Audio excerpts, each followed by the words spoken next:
Magandang hapon po sa inyong lahat.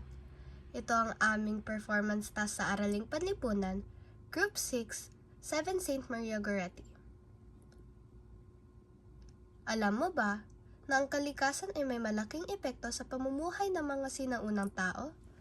Ang mga pisikal na katangian tulad ng bundok, ilog at dagat ay hindi lang pampaganda.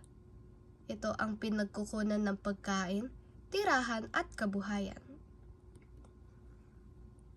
Halimbawa ng pisikal na katangian. Ang isang halimbawa ay ang puno. Nagbibigay ito ng malinis na hangin, kahoy para sa paggawa ng mga araw-araw na pangangailangan, at proteksyon laban sa baha. Mekong River sa Cambodia. Sa Cambodia ay natatagpuan ang Mekong River. Ito ay isang mahalagang katawan ng tubig para sa mga tao. Dito sila nangingisda at nakakakuha ng tubig para sa kanilang pangangailangan.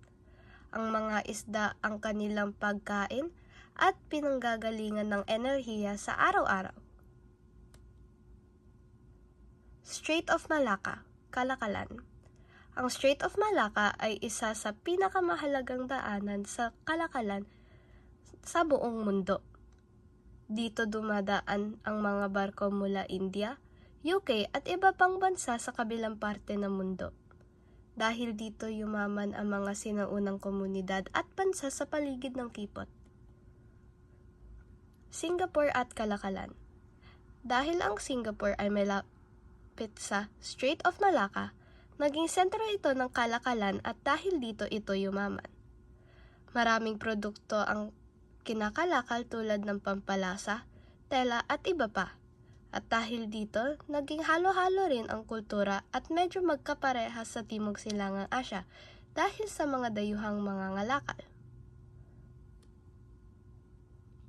Bakit mahalaga ang heograpiya?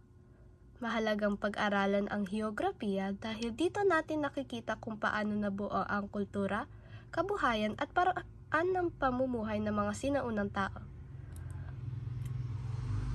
Ang mga likas na yaman ay bahagi ng ating pinagmulan. Isa rito ay karaniwan mong makikita ang mga uplander o taga-bundok naghahabi.